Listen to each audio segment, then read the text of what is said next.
नमस्कार दोस्तों,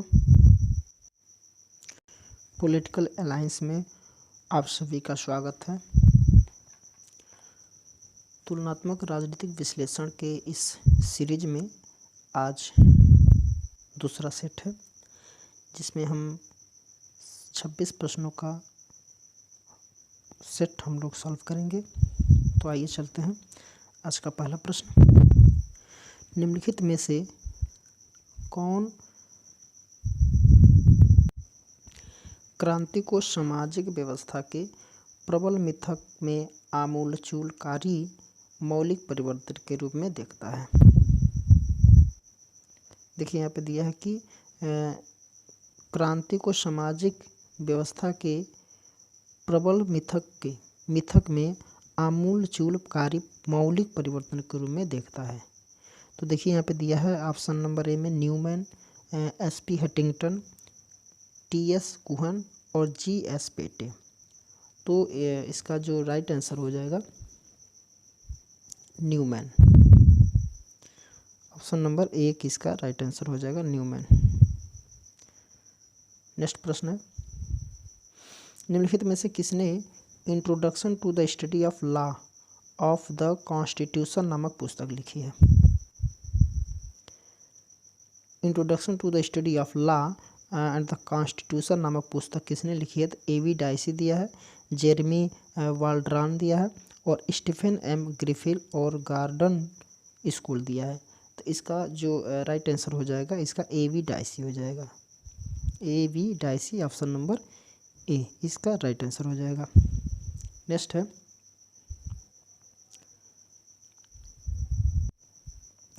एक नागरिक समाज पारितंत्र की परिधि में सामान्यतः शामिल होते हैं। देखिए यहाँ पे नागरिक समाज जो है, एक नागरिक समाज पारितंत्र की परिधि में सामान्यतः शामिल होते हैं।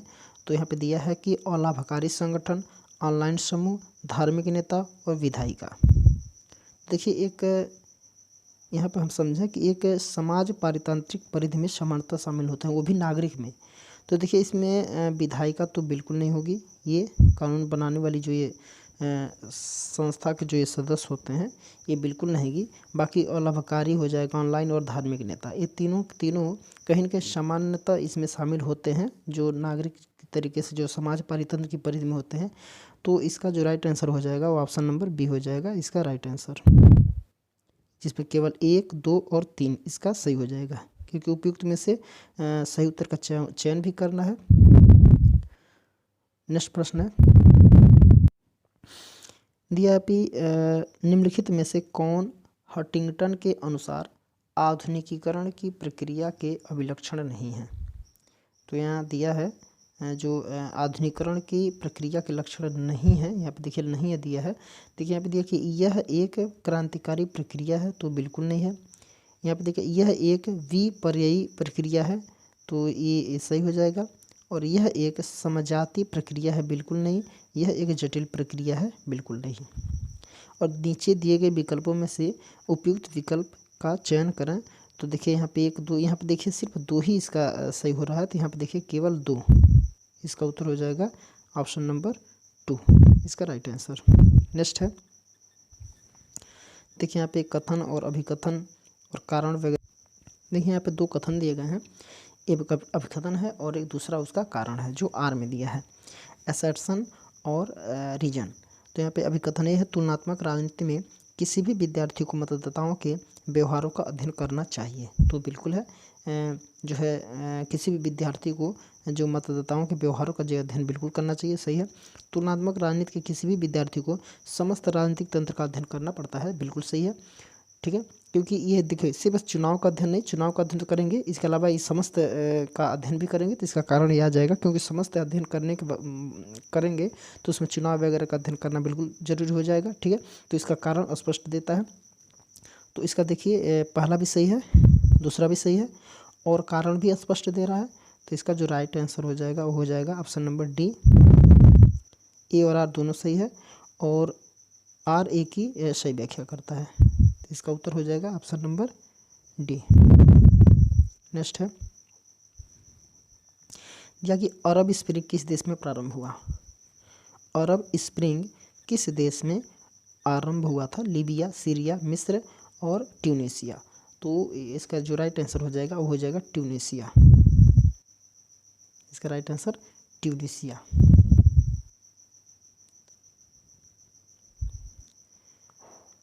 नेक्स्ट है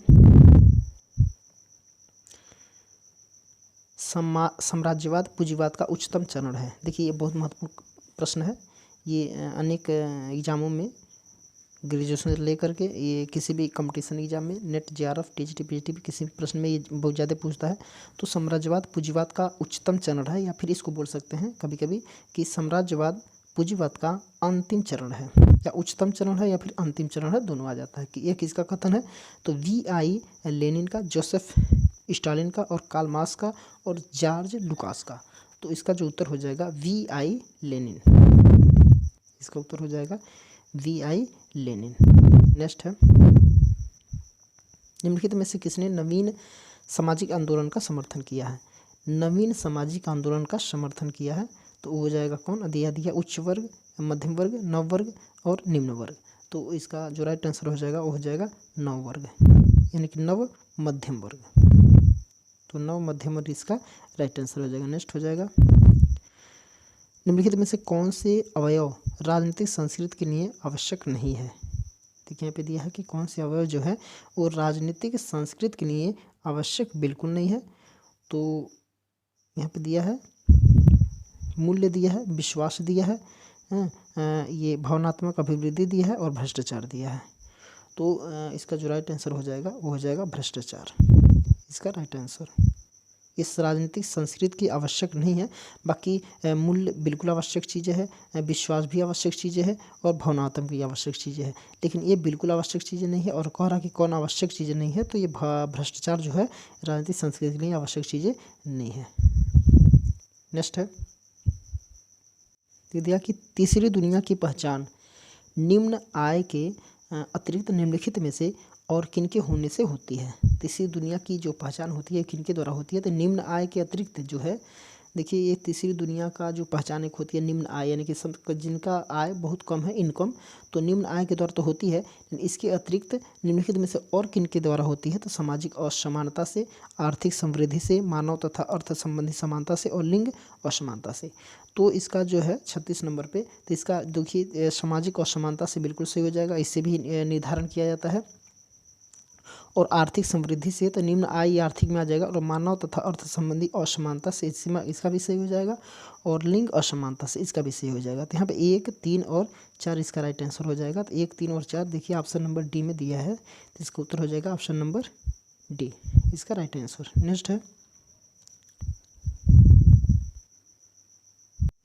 दिया कि मिखाइल गोर्बाचेव की ग्लासनोस्त नीति के अनिवार्य तत्व क्या है?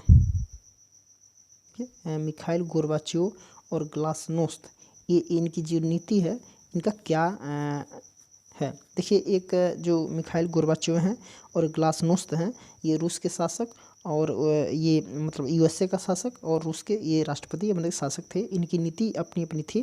तो इनकी अनिवार्य तत्व क्या है? तो आलोचना के स्वतंत्रता सिद्धांत को प्रोत्साहन और कम्युनिस्ट पार्टी के नेतृत्व की भूमिका में समाप्ति और मीडिया और प्रकाशन पर नियंत्रण को ढीला करना और कार्यप्रणाली प्रेसिडेंट। देखिए जो मिखाइल गोर्बाचेव हैं ये एक समय में रूस के राष्ट्रपति रहे और ग्लासनोस्त भी उनकी राष्ट्रपति भी रहे। तो दोनों की नीति अपनी एक ही तरीके से हो गए। ये दोनों कम्युनिस्ट पार्टी से संबंधित थे, रूस के शासक थे। तो इनकी जो है आलोचना के स्वतंत्रता सिद्धांत को प्रोत्साहन करना बिल्कुल सही है। और जो है कम्युनिस्ट पार्टी के नेतृत्व की भूमिका की समाप्ति है, तो ये बिल्कुल नहीं है। कम्युनिस्ट पार्टी को बनाए रखते हैं। मीडिया और प्रकाशन पर नियंत्रण को ढीला करना, ये भी बिल्कुल सही हो जाएगा। और कार्यपालक प्रेसिडेंट की स्थापना करना बिल्कुल नहीं हो जाएगा। तो यहाँ पे दिया है 1 सही हो जाएगा और 3 सही हो जाएगा। 1 और 3, इसका राइट आंसर हो जाएगा ऑप्शन नंबर बी। 1 और 3 इसका राइट आंसर हो जाएगा। नेक्स्ट है निम्नलिखित संविधानों को उनके निर्णय वर्ष के आधार पर कालक्रम में व्यवस्थित करिए। तो यहाँ पे सबसे पहले अगर किसी देश का किसी देश के किसी राज्य के संविधान का अगर निर्माण हुआ है तो ये माना जाता है, माना ही नहीं जाता बल्कि 1776 में इसका प्रारंभ हो गया था। अमेरिका का संविधान सबसे पहले बना था। यहाँ पे अमेरिका का संविधान सबसे पहले हो जाएगा ये, ठीक। उसके बाद से हो जाएगा स्विट्जरलैंड का संविधान, फिर हमारा कनाडा का संविधान हो जाएगा ये तीसरे नंबर पे, और सबसे लास्ट में ये हमारा भारतीय संविधान हो जाएगा। तो ये सबसे लास्ट में हो जाएगा। तो इसका हो जाएगा कि 2143, तो 2143 इसका राइट आंसर हो जाएगा ऑप्शन नंबर बी। नेक्स्ट है, निम्नलिखित में से कौन सा राजनीतिक पार्टियों का कार्य नहीं है?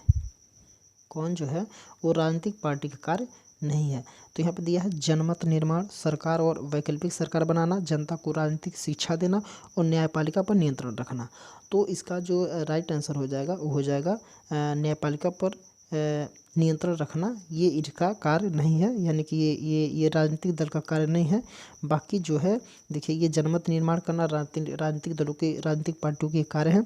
सरकार और वैकल्पिक सरकार बनाना ये भी सही है, और जनता को राजनीतिक शिक्षा भी देना ये भी सही है। देखिए, सरकार बनाना राजनीतिक दल का कार्य है, और वैकल्पिक सरकार का मतलब है अगर बहुमत सरकार नहीं आती है तो इनके पास एक विकल्प होता है कि वो अनेक पार्टियों को अपने समर्थन में लें, बहुमत साबित करें, तो उसके बाद से ये वैकल्पिक सरकार का निर्माण कर सकते हैं।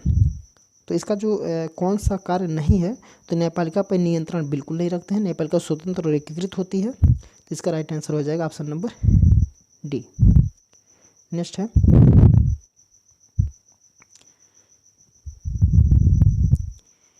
निम्नलिखित में से कौन सी संविधानवाद की विशेषता नहीं है? देखिए, फिर यहाँ पे दिया है नहीं है, संविधान की यानी कि संविधानवाद की विशेषता नहीं है। यहाँ पे मूल्य आधारित अवधारणा दिया है, संस्कृति आधारित अवधारणा दिया, पार्टी आधारित अवधारणा दिया और गतिशील आधारित अवधारणा दिया है। तो यहाँ पे जो इसका उत्तर हो जाएगा पार्टी आधारित अवधारणा। ये पार्टी आधारित जो अवधारणा है, पार्टी आधारित अवधारणा, ये इसका उत्तर सही हो जाएगा। क्यों? यहाँ पे करोगे संविधानवाद की विशेषता नहीं है। देखिए, मूल्य आधारित अवधारणा बिल्कुल सही हो जाएगा, संस्कृति आधारित अवधारणा ये भी इसकी विशेषता है, और ये गतिशील, और देखिए पार्टी आधारित अवधारणा ये संविधानवाद का विशेषता नहीं होती है। नेक्स्ट है, निम्नलिखित में से किसने हित अभिमुखीकृत प्रकारों और अन्य अप्रतिमानित समूह प्रकारों में भेद किया है? तो यहाँ पे देखिए दिया है कि आमंड और पावेल दिया है, आमंड और कोलमेल दिया है, और यहाँ पे ब्लांडल दिया है, और ह्यू हेक्सले। तो इसका जो राइट आंसर हो जाएगा आमंड और कोलमैन। इसका उत्तर आमंड और कोलमैन इसका राइट आंसर हो जाएगा। जो हित अभिमुखीकृत प्रकारों और अन्य अप्रतिमानित समूह प्रकारों में भेद किया है, तो ये आमंड किया है और कोलमैन भी किया है। नेक्स्ट है, निम्नलिखित में से किस निर्भरता के सिद्धांतकार ने अर्धपरिधि की संकल्पना को जोड़ा है? अर्धपरिधि की संकल्पना को किसने जोड़ा है, यहाँ पे दिया गया है। तो यहाँ पे राल प्रेविस दिया है, आंद्रे गुंडर फ्रैंक और हेनरिक फर्नांडो कार्डोसो और इमैनुअल वालर स्टीन दिया है। तो यहाँ पे इसका जो राइट आंसर हो जाएगा इमैनुअल वालर स्टीन जो है इसका राइट आंसर हो जाएगा। नेक्स्ट है, निम्नलिखित कथनों में कौन एक सामाजिक चक्रीय समूह सोशल एक्शन ग्रुप का अभिलक्षण नहीं है? निम्नलिखित में कौन में एक सामाजिक चक्रीय समूह सोशल एक्शन ग्रुप का अभिलक्षण नहीं है? तो यहाँ पे दिया देखिए नहीं है, ये ध्यान दें। वे पक्षपाती समूह हैं, ऑप्शन नंबर ए दिया है, और बी है वे गैर संस्थानिक समूह है, और सी है वे गैर स्वायत्तशासी समूह है जो सरकार के समर्थन पर आश्रित है, वे गैर व्यावसायिक रचनाएं हैं परफॉर्मेंस। तो इसका जो राइट आंसर हो जाएगा वो ऑप्शन नंबर सी हो जाएगा। इसका वे गैर स्वायत्तशासी समूह हैं जो सरकार के समर्थन पर आश्रित होते हैं, ये इसका उत्तर सही हो जाएगा। नेक्स्ट है, अब दिया कि निम्नलिखित में से कौन से नव उपनिवेशवाद के उभरने के कारण हैं?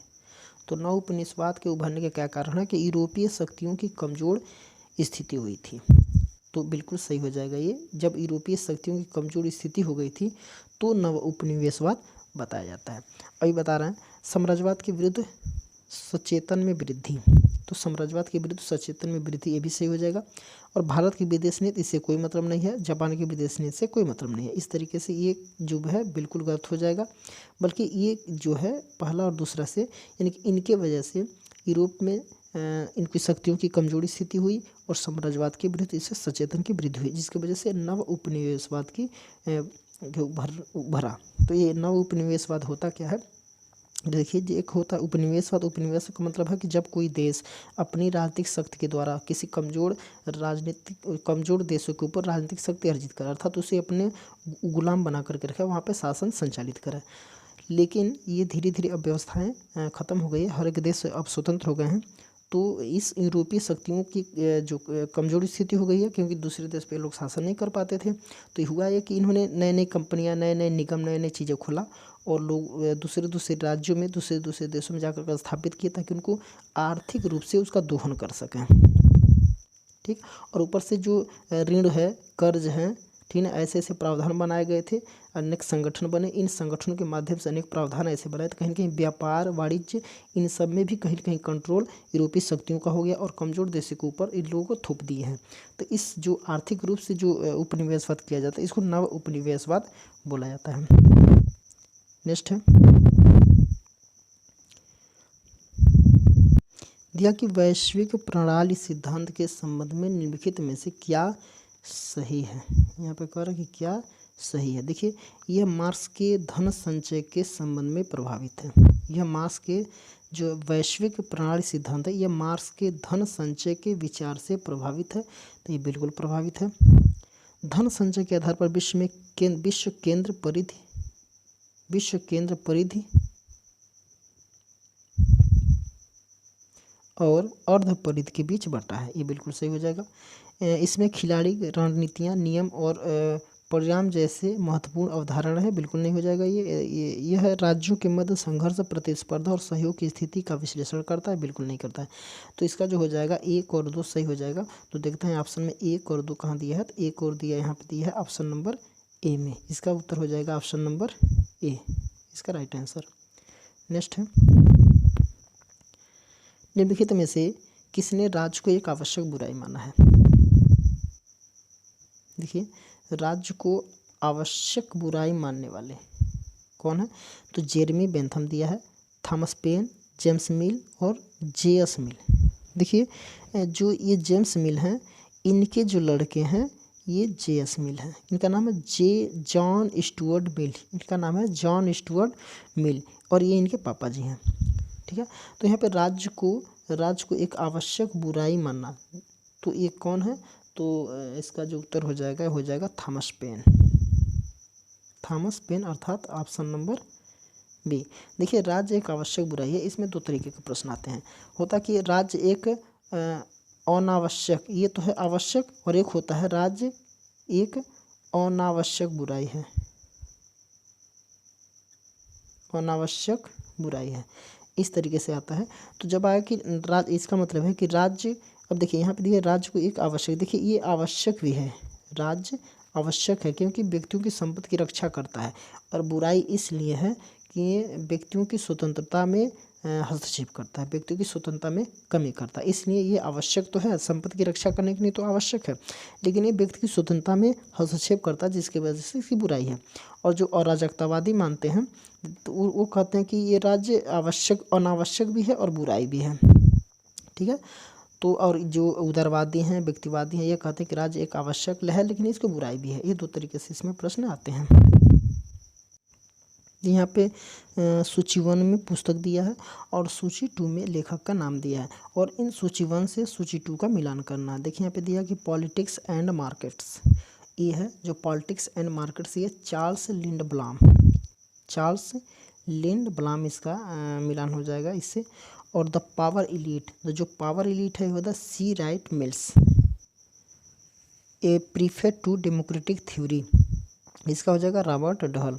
और the logic of collective action, public goods and theory of groups, ये हो जाएगा मैनक्यूर ऑल्सन, मैनक्यूर ऑल्सन। तो ये चार, एक का जो हो जाएगा 4 हो जाएगा, बी का 2 हो जाएगा और सी का 1 हो जाएगा और डी का जो है वो 3 हो जाएगा। तो इसके हिसाब से जो हमारा ऑप्शन बन रहा है ये 4 यानी कि 42, 4 2 3 1, 4 2 3 1, ये हो जाएगा ऑप्शन नंबर 4, यानी कि डी इसका राइट आंसर हो जाएगा। नेक्स्ट है, लोकतंत्र के संदर्भ में निम्नलिखित में से कौन सा लोकतांत्रिक विवर्तन का कारण नहीं है। विवर्तन, यहाँ पे लोकतांत्रिक विवर्तन का कारण नहीं है, ये पूछ रहा है कि आयात प्रतिस्थापन का संकट, सैन्य शासन व्यवस्थाओं द्वारा अपनी लोकप्रियता एवं वैधता का खोना और सामाजिक परिवर्तन और जन माध्यम। तो यहाँ पे जो इसका उत्तर हो जाएगा जन माध्यम, अर्थात ऑप्शन नंबर डी जन माध्यम। नेक्स्ट है, उदार लोकतंत्र और बाजार के युग ने राजनीतिक और सामाजिक विकास के इतिहास में समापन रेखा खींच दी है, यह कथन किसका है। तो बराबर देखा, उदार लोकतंत्र और बाजार युग के राजनीतिक और सामाजिक विकास के इतिहास में समापन रेखा खींच दी है, तो यह कथन किसका है। यहाँ पर दिया Samuel P Huntington, Benjamin Barber और फ्रांसिस फुकुयामा और अलेक्जेंडर बैट्स। तो इसका जो राइट आंसर हो जाएगा Francis Fukuyama, option number C Francis Fukuyama इसका उत्तर सही हो जाएगा। नेक्स्ट है, कथन दिया है यहाँ पे, तो यहाँ पे कथन 1 और 2 और देखना है कि इनमें से कौन सा उत्तर सही है और दोनों कथन सही है कि पहला सही है दूसरा सही है, ये देखना। स्वतंत्रता, पहला कथन है कि स्वतंत्रता और समानता एकजुट करने हेतु सामाजिक लोकतंत्र उदारवाद और समाजवाद के तत्वों को समावित करता है। तो देखिए ये कथन हमको लग रहा है कि बिल्कुल सही है। और यहाँ पे दिया सामाजिक लोकतांत्रिक शासन और नव निगमवाद की प्रणाली का प्रयोग करते हैं, जिसमें नीति निर्धारण में राज्य, श्रम और व्यापार सम्मिलित होते हैं, तो ये भी कथन सही हो जाएगा। तो यानी कि दोनों कथन सही है इसका, तो दोनों कथन सही है। देखिए ऑप्शन नंबर ए दिया है कि कथन 1 व कथन 2 दोनों सही है, और बाकी दिया है कि वो गलत है, इसमें ये सही है वो सही है। तो देखिए जिसमें ऑप्शन ए है इसका राइट आंसर हो जाएगा, क्योंकि इसमें दोनों कथन क्या हो रहा है, सही कह रहा है। यहाँ पे देखिए पराश्रितता सिद्धांत के बारे में निम्नलिखित में से कौन से कथन सत्य हैं। पराश्रितता सिद्धांत में कौन से कथन सत्य हैं। तो यहाँ देखिए पराश्रितता सिद्धांत पर उन मार्क्सवादी और गैर लेनिनवादियों का बहुत प्रभाव पड़ा जो विकास सिद्धांत के आलोचक थे। तो ये बिल्कुल सही हो जाएगा ये कथन। और पराश्रितता सिद्धांत आधुनिकीकरण के शांतिपूर्ण क्रमिक विकास प्रक्रिया पर बल देता है, तो ये बिल्कुल गलत हो जाएगा। तीसरी दुनिया का विकास पहले से विकसित देशों के विकास पर निर्भर करता था, ये सही हो जाएगा। पहली दुनिया तीसरी दुनिया का शोषण नहीं करते था, ऐसा कुछ नहीं है, शोषण बिल्कुल करते थे। तो इसका जो उत्तर सही हो जाएगा, देखिए पहला और तीसरा इसका सही है। तो देखते हैं ऑप्शन में पहला और तीसरा, अर्थात ऑप्शन नंबर सी इसका राइट आंसर हो जाएगा, ऑप्शन नंबर सी इसका उत्तर सही हो जाएगा। नेक्स्ट है, और इस सेट का आखिरी प्रश्न देखते हैं कि उत्तर शीत युद्ध युग में गुटनिरपेक्ष आंदोलन की प्रासंगिकता का विश्लेषण करने हेतु किसने the new northern concert of power यानी कि NNCP का विचार दिया। देखिए प्रश्न थोड़ा सा देखते हैं दोबारा। उत्तर शीत युद्ध युग में गुटनिरपेक्ष आंदोलन की प्रासंगिकता का विश्लेषण करने हेतु किसने the new northern concert of power यानी कि NNCP का विचार किसने दिया था। तो ये दिया था AP राणा ने, AP राणा इसका राइट आंसर हो जाएगा। तो देखिए आज इस सेट में हम लोग 26 प्रश्नों को हम लोगों ने हल किए। तो आज मात्र इतना ही, फिर अगले वीडियो में हम लेकर के फिर 26 प्रश्नों को लेकर के आएंगे। तो आज के लिए मात्र इतना, तब तक के लिए नमस्कार।